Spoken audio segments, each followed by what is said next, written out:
So, my thoughts on this episode will be as unfiltered as this kwas. Hi, my name is Watch Mojo and today will be what? Intro? Hi, my name is Matilda and today we'll be talking about Rick and Morty Season 5 Episode 8, which is like Eternal Sunshine of the Spotless Mind. So I'm going to Rick-ternal Jerry of the Spotless Mort is my hypothesis, and actually it's Rick-ternal Friendshine of the Spotless Mort. I was very close. The episode doesn't really have all that much to do with the movie, except for the fact that it does talk about minds and kind of fate. No, not really.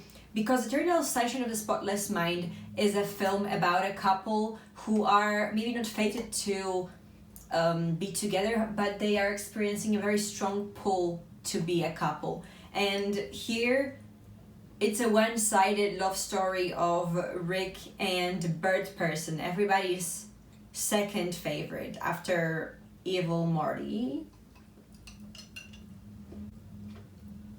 Oh shoot.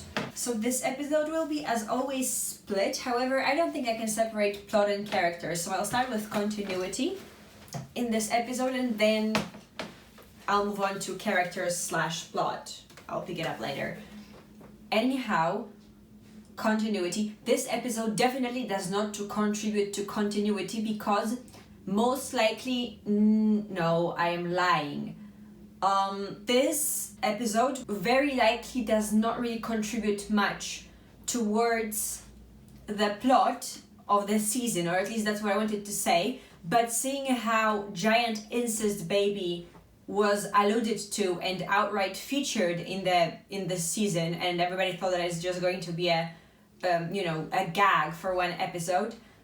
This episode introduces two characters who one of them might and the other one probably will feature sometime later, but just with how much time, for example, passed between the episode where Morty bargained for choosing every 10th adventure and there being actual 10th adventure chosen by Morty, just how much time elapsed. I don't think Bird Person's daughter, which will feature this season, like the gap between Bird Person's death and Bird Person cameo was also very long.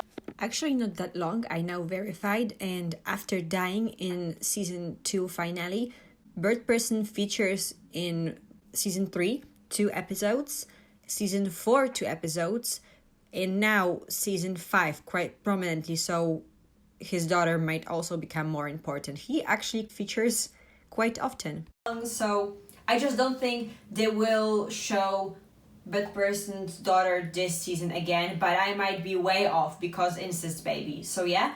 And also Rick as in Bird Person's memory of Rick was invited to become his own person, so maybe he will materialize and maybe become a member of the household. Who knows? That would be pretty dope. We've already got 2 Beths with one just visiting from time to time, so who knows? So yeah, continuity. I was thinking about character development, and I don't think any characters are developed in this. No, I'm just lying. I'm talking out of my arse. I mean, Rick woke up Bird Person, so that's also very significant, but so yeah, there's a ton of continuity. I was just mixing stuff up. What does not change is Rick. We don't really see a change in him. We just learn more about him and his character, and I'll just move on because I made a mess of that. So yeah, plenty of things to call back to later because Bird Person's daughter, memory Rick, Bird Person woke up, all that stuff. When it comes to plot, the episode's opening mirrors that of the season 1 finale, where Beth and Jerry left on a Titanic-themed getaway. In here, they are joined by Summer and Morty, and they all go. And there is also an allusion to Pickle Rick, because Rick says that them all leaving just increases the chance of there being another Pickle Rick. And I think either it's just teasing the audience or it's alluding to the fact that Bird Person is one of the fandom favorites, like Pickle Rick, and it's just like teasing what's going to come, because the episode is just a single plot line, Rick-centric episode about him trying to bring out Bird Person from the depths of his mind where he is hiding because something else is hidden there. And putting a pin in that, I don't know whether the thing that's preventing Bird Person from emerging, the thing that he's hiding, is the fact that is like his choice to retreat into his subconsciousness to stay with Tammy, or was he prevented from re-entering because he was blocked from accessing his memories about his child? So I am not really sure, to be honest. And it wasn't clear, and it's not really relevant, is I guess my point. If you like Rick, I don't know whether you like this episode, because I don't know how much clearer the creators of the show can be in telling everybody that Rick is not an amazing person. He is pretty much, I won't say a wuss, but he is pretty weak this season. And by weak, I mean emotional, which is kind of very apt to the like toxic masculinity is bad way, because he is perceived as weak this season, and I don't think any of his power is diminished. So the thing that makes him weak this season is his dependence, very clear and outright dependence on the family.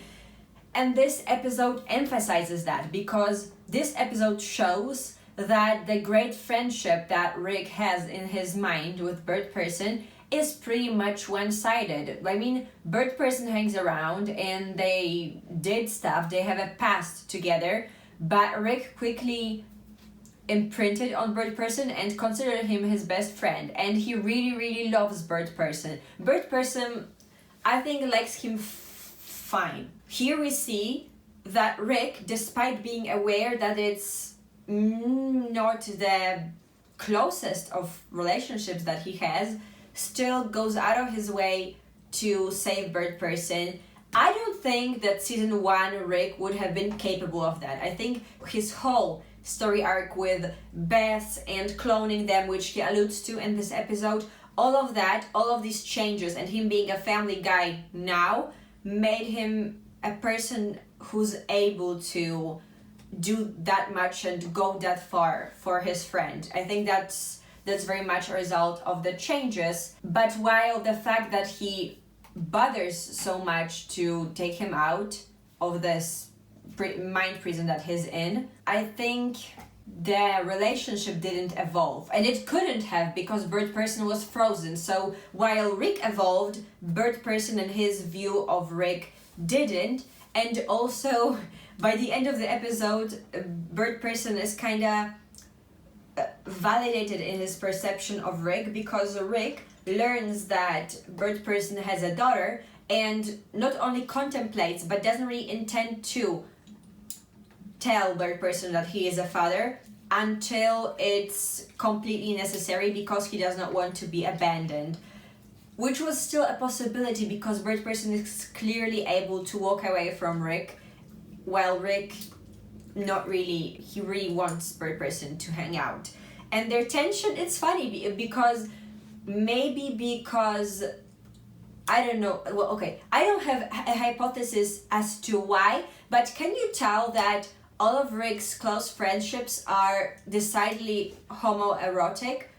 Like, his friendship with the president has this weird tension, maybe because this relationship with Bird Person is kind of vaguely romantic on his part. If Rick was a woman and the way that he portrayed to Bird Person was acted by a woman, I think it would be clear that he's in love. So yeah, and also his nemesis, Mr. Nimbus, also they had this weird tension going on. Mind you, more on that part of Nimbus, but still, who knows? Okay, can you imagine if Rick's whole story arc would have been that he's a repressed gay tragically in love with his best friend. That would have been so Hilarious. That would have been hilarious. bad. I don't think...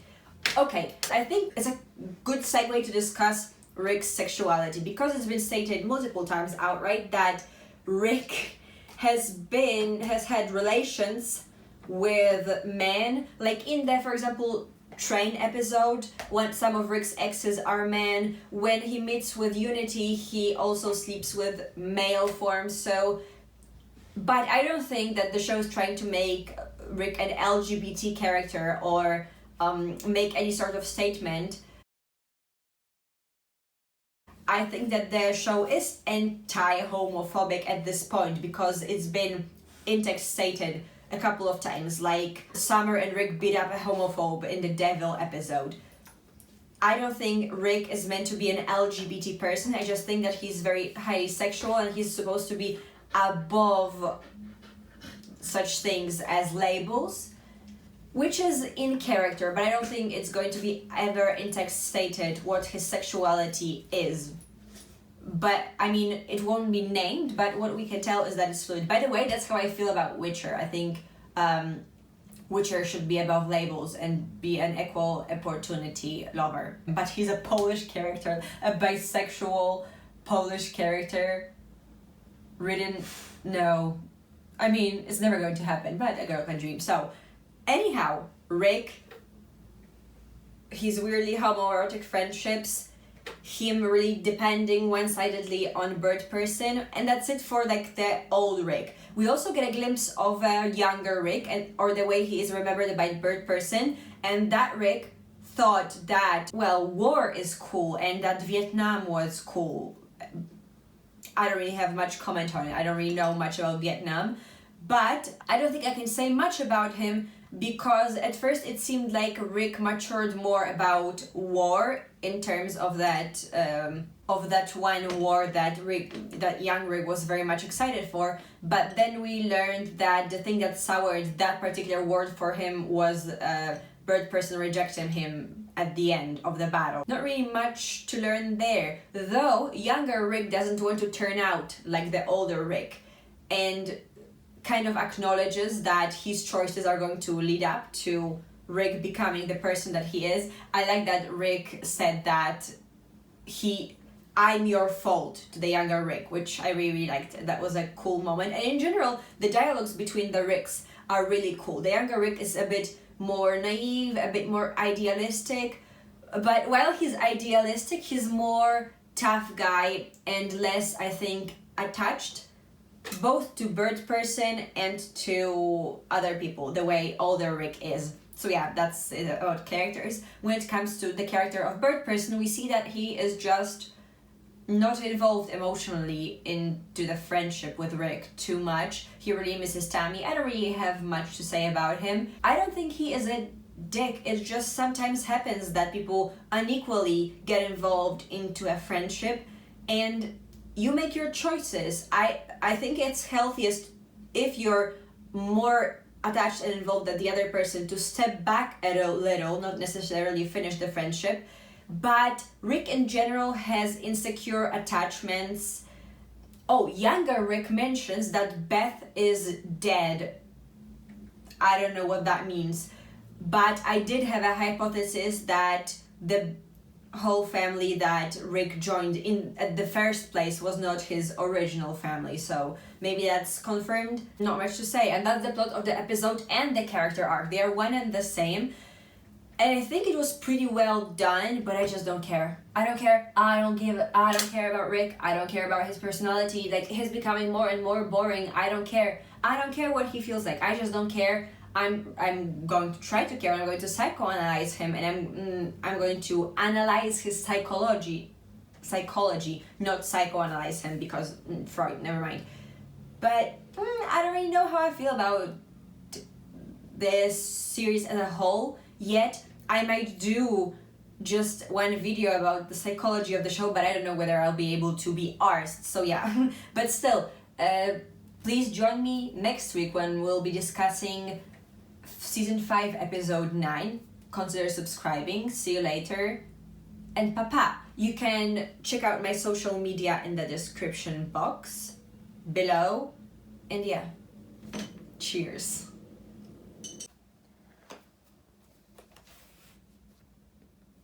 Little baby. Oh, look at here. Her elbow is so bald. Poor baby.